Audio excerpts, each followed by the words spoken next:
All right. Hello again, adventures, and welcome to something I don't think I've ever done before, which is give a mostly spoiler-free review of Power Rangers Once and Always. Anyone that may be slightly new to the channel, huge Power Rangers fan. In fact, a lot of my more recent content has been very Power Rangers centric. So I figured I had to at least give my 2 cents on this thing. I watched it literally the moment it went live on Netflix. And these are my opinions. Quick reminder, if you do enjoy this content, hit the like button, subscribe to the channel, hit the bell icon, turn notifications on. All those things are super important. Let's talk about this. For anyone that is unaware, Netflix owns the distribution rights and I think the production rights now to Power Rangers, and they have for a little bit now. And so as part of the kind of final season of Power Rangers that they're actually going to use Super Sentai footage for, they decided to do a special anniversary reunion style episode called Power Rangers Once and Always. For people kind of wondering exactly what it is, it's not a limited series or anything like that. It is roughly, I think it's a little over an hour long single movie, effectively. My very quick, basic response to it is, if you are a Power Rangers fan, you should probably see it. There's a lot of nostalgia in there. It's really fun to see a lot of the old Rangers actually coming in. There are a few scenes that the actors actually do get to lean into their acting chops a little bit, and overall, it's Power Rangers. It's exactly what you should expect it to be. To get into a little bit more specifics, there were a lot of things that I actually enjoyed about Power Rangers Once and Always. The plot in and of itself wasn't bad. It was kind of obviously kind of written backwards. And what I mean by that is they came up with kind of the end first. You know, they came up with the thing of, well, we want to have all these Power Rangers together and we want them to do this. And then they kind of worked backwards from that to kind of justify how to get them to a big fight at the end. And I think it's fairly obvious because there's a few things that happen that you learn about throughout the show that you're kind of like, oh, I guess that makes sense. It's not that they're bad or anything like that. It's just not particularly groundbreaking or anything like that. And I don't think anyone was really expecting it to be groundbreaking. It was just supposed to be kind of nostalgia bait, and that's exactly what it was. The cast that comes back, other than Walter Emanuel Jones, who plays Zach, and David Yost, who plays Billy, the rest of the actors feel like cameos. Aside from the actress that plays the new Yellow Ranger, that I'm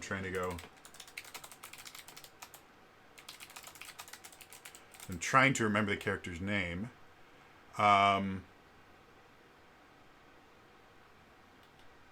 Min, that's her name. So, Min is a new actress to Power Rangers. I believe she's a relatively new actress just to acting in general. She's relatively young. I don't remember seeing her in anything else that I'm aware of. And she does okay.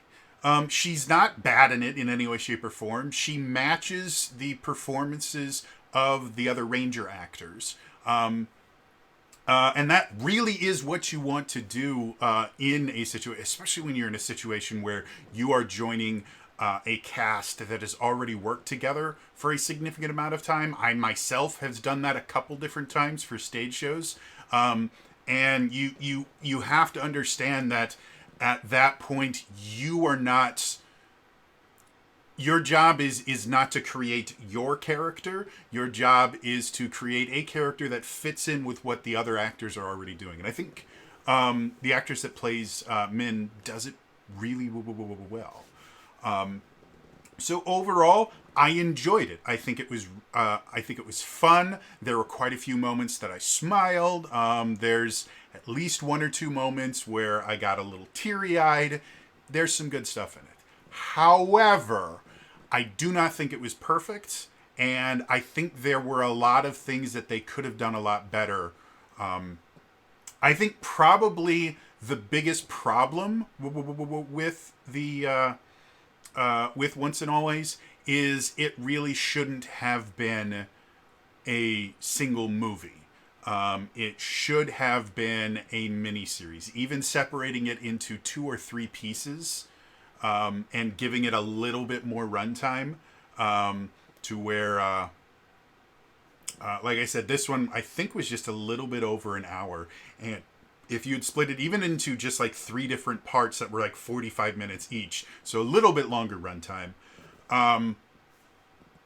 it would have worked much better because the pacing that happened feels rushed in some places and then kind of slow in others. Because there would be certain story beats that they really needed to kind of hammer home.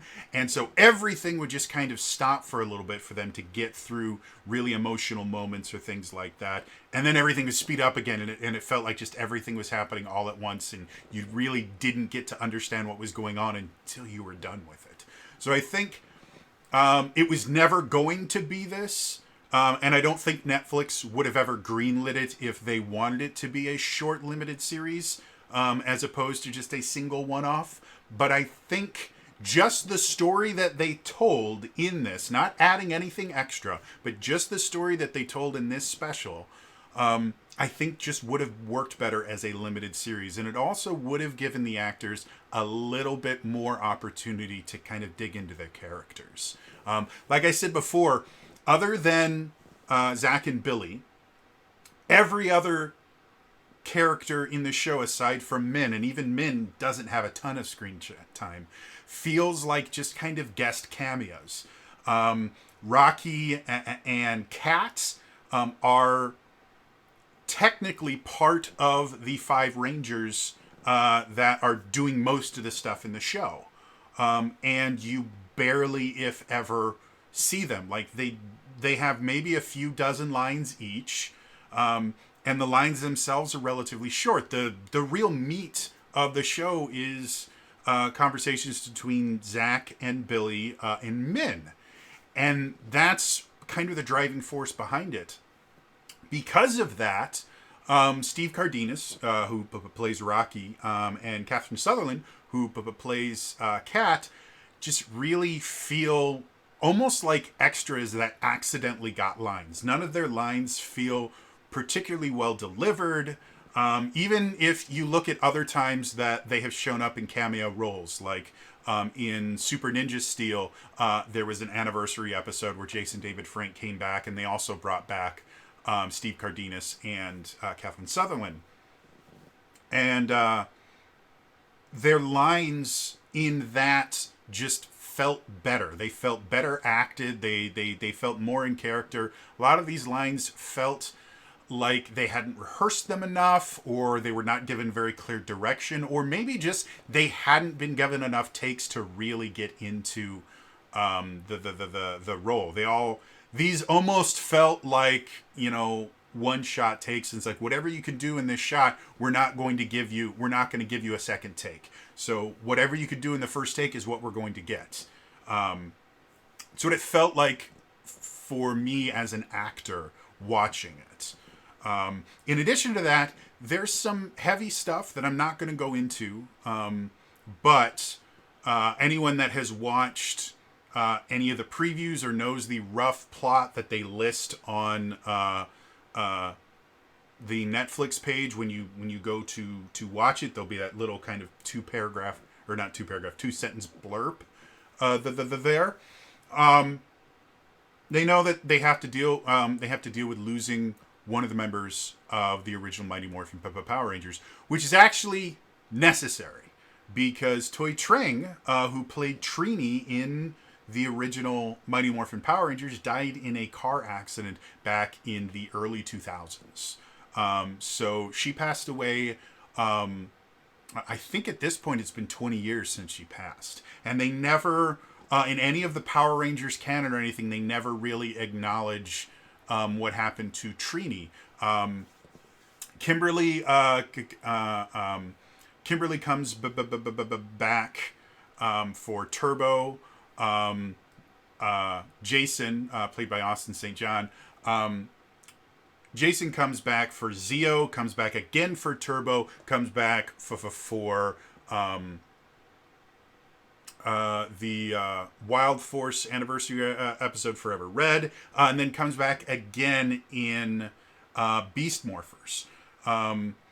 Zach is really the only living Ranger that really hasn't done a whole lot with the series until coming back for this. And then obviously Jason David Frank just came back over and over and over again until he sadly passed away last year. So yeah, I mean, the fact that they were effectively they treat this as effectively the first time they've actually lost a Ranger. And it was a really, really, it should have been a really, really emotional thing. And again, due to the fact that they had so much story to tell and so little time to tell it, they never really gave the actors the chance to really, they never really gave them the chance to really dig into the emotional aspect and deal with that loss. The plot does focus around that event, and it is a huge part of the plot that I'm not going to reveal, but it changes quite a few of their lives, and it never really feels like the emotional weight of it is ever really examined. They're just like, oh yeah, this was very sad, but you don't really feel it from any of the actors. And again, it's not that any of these actors are like poor actors or anything that just simply couldn't do it. We've seen David Yost do some incredible acting, even just on Power Rangers, because after Power Rangers, he kind of transferred to doing mostly behind the scenes stuff. He works as a producer a lot. He did a lot of, he produced a lot of reality TV, if I remember correct, for quite a few years. So he hasn't been on screen for a pretty long time, but even back in just his Power Rangers days, like, he got to do some pretty interesting, powerful acting as this season got, as the seasons went on. And especially in Mighty Morphin Power Rangers, the movie, which everybody lambasts. It's a great movie. It's made for kids. He actually had some really good lines and was very, very comfortable in his character. I would have loved to see that Billy exist in the Prime Power Rangers timeline, because there's a really fun version of Billy to exist. And this new version, I think, takes a little bit of that Billy and brings it into the Prime universe. So I don't think it was just the actor's lack of ability to act. Walter Jones, again, also before Power Rangers, actually had done a fair amount of acting, and was a series regular on a Nickelodeon show called Space Cases before becoming a Ranger. He has acting chops. I don't think he got to show them off anywhere near as much as David Yost did, because he just wasn't on the show long enough. But 100% I do not believe that it was their lack of ability as actors to be able to do this. I really think it was, they had to have shot this in a very, very limited amount of time. And I think it shows in just, it feels kind of rushed. So, yeah.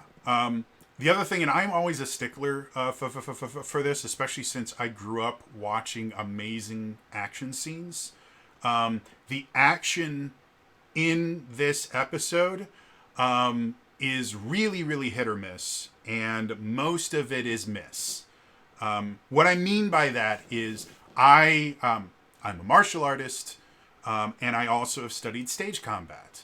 I am hyper critical of any kind of combat that I see in film, on stage, on television, because not only do I know what it should look like from a martial arts perspective, I also know what it should look like from an acting perspective. I know what you can and can't do for the most part. I'm not an expert or anything like that, but I've actually done fight direction before for community theater, And again, I've done my own action on stage for a couple different roles that I did. So it's not that I'm an expert on it or anything like that. I understand the basics of it, and a lot of the action was just really poorly done, which is something that I have seen over and over and over again with just action in general recently. Like they simply don't, unless you're a big budget action film,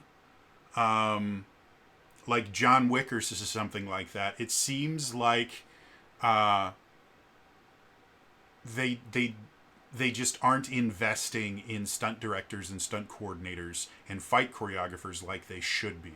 I don't know if it's just Hollywood has decided, well, we don't really care because there's other things that we can do, and we can use CGI and make big explosions, so it doesn't matter that the people can't throw punches that look like real punches.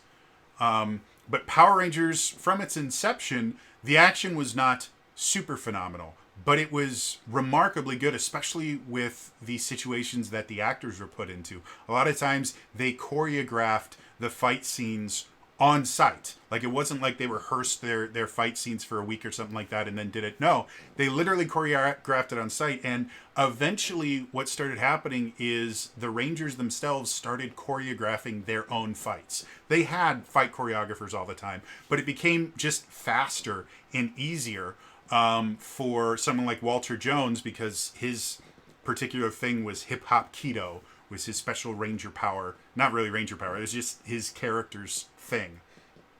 And so Walters actually said in interviews, is like, yeah, eventually it turned into, okay, I want this guy and this guy. You guys will come at me. I'll do a little dance thing. I'll take you out. I'll take you out. They basically choreographed it right there. And even then, if you watch season 1 and season 2, and even season 3 of Power Rangers, the American footage still has really good action. It's not phenomenal. It's not like film level Matrix style action, but it looks, for the most part, believable from a kid's perspective. This just wasn't. You have people that are missing blocks, or blocks that are coming before the punch is thrown, and they just kind of sit there waiting for the punch to come. These are really, really common problems in stage combat in general. Is learning how to choreograph a completely safe fight that looks like it's improvised on the spot. It's very difficult to do, and that's why fight choreographers are as essential as they are. And the combat here just wasn't. I'm not saying all of it was bad. There's a few that was actually pretty good, and to their credit, things like Steve Cardenas is a martial artist. And I believe is still a practicing martial artist. I believe he has a couple karate studios where he actually teaches. So it's not that these are people that don't have the physical skill. Like, if we look at, to bring up something that everybody loves, Star Wars Episode 3, there was a fight scene between Mace Windu and Emperor Palpatine near the end that looks like dog shit. It's just really, really bad. And the reason it is so bad is the Swordmaster and fight choreographer for Star Wars is Nick. I can't remember Nick's last name. But he's been immortalized. There's a character called Sindralig, who is the Swordmaster of the Jedi Temple near the end of the Old Republic. That's based on Nick. And he's been the Swordmaster, I believe, through the original trilogy and then in the prequel trilogy, and he was phenomenal. And if you look at the lightsaber combat, especially in Episode 1, the combat between Darth Maul and Obi-Wan Kenobi and Qui-Gon Jinn, it is absolutely brilliant. And Ray Parks is a brilliant martial artist and does these amazing things. And then Ewan McGregor and Liam Neeson. A lot of people don't realize Liam Neeson is an incredibly accomplished swordsman that has worked with a lot of the greatest fight choreographers in Hollywood, and they have complimented him. And Rob Roy, his fight choreographer there, said he was one of the most talented swordsmen he'd ever worked with. So he's a very talented stage fighting swordsman. And Ewan McGregor is Ewan McGregor. He learned a lot. if you watch the fight between Palpatine and Windu, though, it sucks. It's a bunch of close-up shots. They barely move. It just looks like dog shit, and that's because Ian McDermott, who plays Emperor Palpatine, and Samuel L. Jackson are not swordsmen. In addition to that, I think Samuel L. Jackson probably could be a swordsman if he wanted to. Especially at that point in his career, he was already a very kind of fit, active person. He probably could have learned it very well. But Nick had choreographed a fight scene that was going to use fight doubles so that they could look really, really oppressive and amazing. And they would just do close-up shots every so often and just a few shots to make it look like it was Samuel L. Jackson and Ian McDermott.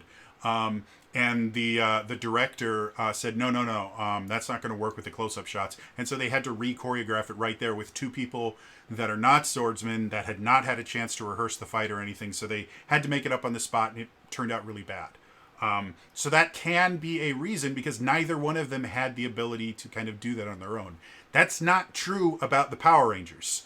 Again, Steve Cardenas is a martial artist. Walter Emanuel Jones, I don't know if he's an actual martial artist, but he has a significant background in dance, which is why the whole hip-hop keto thing happened.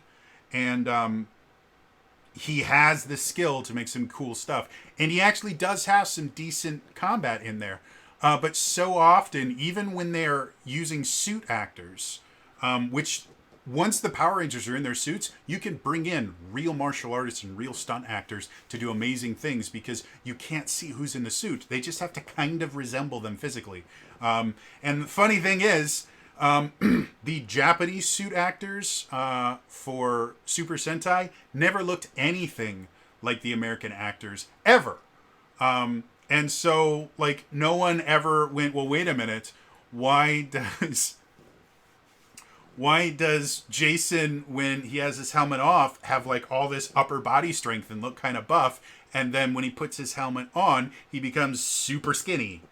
No one ever asked that. So it's not like there's this huge problem with suspension of disbelief. No, that's why they use suits that you can't see their face so often, so they can put in stunt doubles. Even then, the combat was just mediocre for most of the film, and that, to me, shouldn't have happened. Again, I understand that my assumption is this had to have been a very, very tight shooting schedule. That's the only way I could explain how it just was kind of blah for a lot of these the things that could have been fixed with a few more takes and a little bit more rehearsal time. But even then, like, this is a common thing that I have seen in a lot of different TV shows, mostly in streaming shows, that want to put action in, and they just don't put the effort into teaching the actors how to use the weapons they're using, whether it's martial arts, whether it's swords or anything. There just isn't an emphasis on good action unless you're John Wick. And that's really upsetting, because there's a lot of very, very talented actors who have martial backgrounds that could be doing this.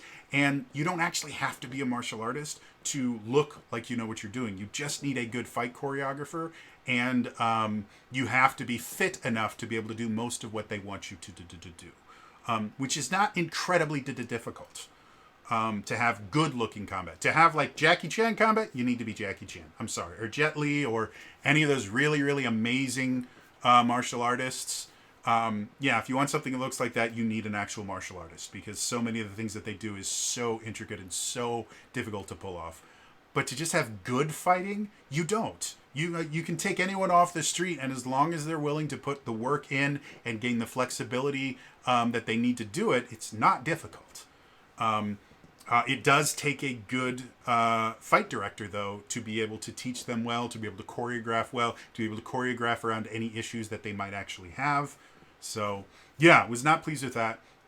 The other big glaring problem that everyone will notice, and this is going to be the biggest spoiler that I'm going to give, so spoiler alert, there is a Megazord battle in this, and they bring back the Dino Megazord. That's not the problem. I like the fact that they did that. However, the Dino Megazord and the monster that they fight in the Dino Megazord are entirely CGI, which, again, not a big deal. A lot of shows use CGI now, and it has gotten to the point where good CGI is remarkably cheap compared to what it used to be. However, this CGI is just bad. It looks like something you would have seen in the late 90s or early 2000s. Everything has this weird CGI glint to it, which I would assume the reason that they didn't get rid of that is because the fight takes place in a place without atmosphere. And so maybe they just thought it would make it look a little bit more kind of vacuumy. And again, the Zords are metal. So maybe they thought that it would make it look more realistic. It didn't. It looked god awful. And it doesn't super take you out of the scene that much because again, it's Power Rangers. You're not expecting, Oscar nominated stuff or, Emmy nominated stuff. But it was just poorly done. And it was really upsetting too because they recreated the entire Zord calling sequence. Shot for shot, frame for frame, they recreated the entire thing, which in the original Mighty Morphin Power Rangers, it was done with the toys. A lot of people don't realize this. One of the ways that they sold toys for Power Rangers is the Power Rangers themselves used the toys. They actually used the toys on screen, and they would make the toys that they sold before they would start shooting so that they could use those on screen quite often. It didn't happen in the really, really early part of Mighty Morphin Power Rangers, but they realized that it was a really smart thing to do. So like the Morphers, all the Morphers that you see from like, I want to say from Turbo, no, I think probably it might even be from Zeo onward, are the actual toys from Super Sentai. And they're literally wearing toys on their wrist, which is why sometimes they look kind of weird because they look a little bit small for them because they're adults wearing children's toys. The original thing was done using toys, and they recreated it exactly using CGI, but it was bad, just really, really old, like late 90s, early 2000s reboot style CGI. Like I was almost expecting, Optimus Primal to go, well, that's just Prime in there. And again, it's upsetting because, it's not that there was no possible way they could have had the talent to do that. Again, the talent exists. And in Hollywood right now, a lot of that talent is out of work. So it's not like they don't have the physical bodies to do it. It's not that they don't have the talent. They just seem to choose that we're not going to invest in this part of it. And I think that's probably the worst part about Once and Always is it just feels like Netflix went, that's good enough. And again, it is good enough. I enjoyed it. I'm probably going to watch it again. Because it was still fun. With all the stuff that I've listed in here that I didn't like, it's still a fun movie or one shot or whatever there. But it could have been a lot more and it could have been a lot better. And that's a little bit upsetting to me, especially since, again, Netflix is going to be taking over 100% of the production of Power Rangers after Power Rangers Cosmic Fury, which comes out, I think, this summer. After Power Rangers Cosmic Fury, they no longer are going to be using any Super Sentai footage. They're not going to use any plots from Super Sentai. It's 100% going to be American made.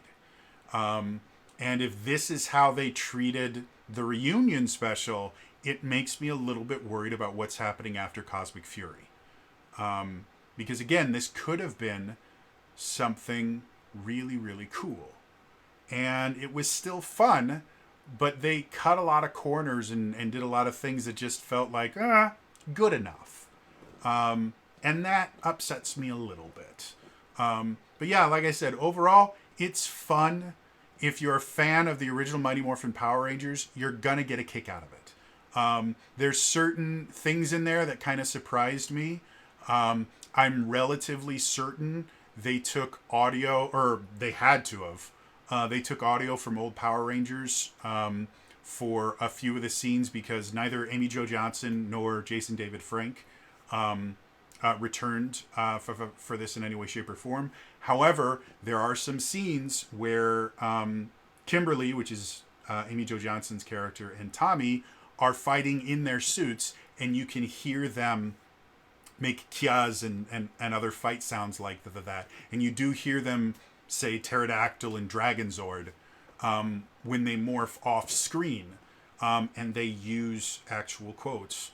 And there's a fight scene with Trini where they actually use her old ADR dialogue to make it sound like she's actually the person in the suit. And to me, I think it flirts a little bit with a line of, was that okay, was it not okay? Because again, she's been gone for so long. However, I didn't feel like it was a cheap shot or anything. I thought that this whole thing was very, very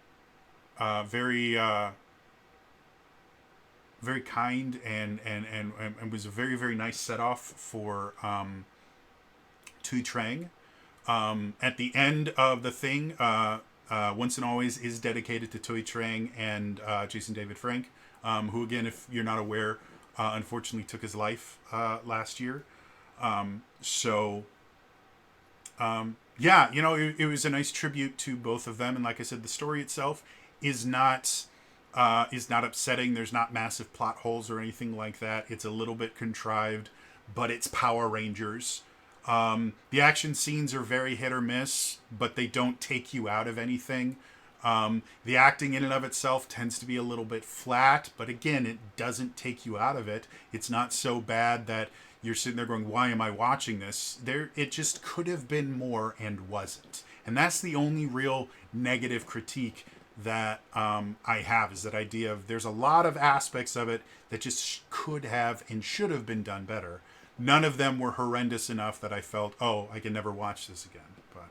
So that's my opinion. For those of you that stayed to the end, really, really sorry that I haven't been uploading videos. We are dealing with some house repair stuff here, and it is causing my anxiety and specifically my agoraphobia, because there may be a point where it would be in my best interest to leave the house, and I haven't done that in years, nor do I think I am physically able to do that. So it's been causing me some issues. I do have my my next videos planned and everything. I just haven't been able to record them. So I figured this would be a nice way to get something up on the channel, let you guys know what's going on. Otherwise, that is going to be all for me. As soon as I have time and the spoons for it, I will be making some more Discovering New Dragons and Designing New Dragons episodes. So stay tuned for that. And we also have an in-depth review coming up because I have purchased the My Little Pony RPG made by Renegade in the Essence 20 system. So that'll be coming as soon as I have the spoons for it. So anyway, again, it's all from me today. We'll see you guys next time. All right? Bye-bye.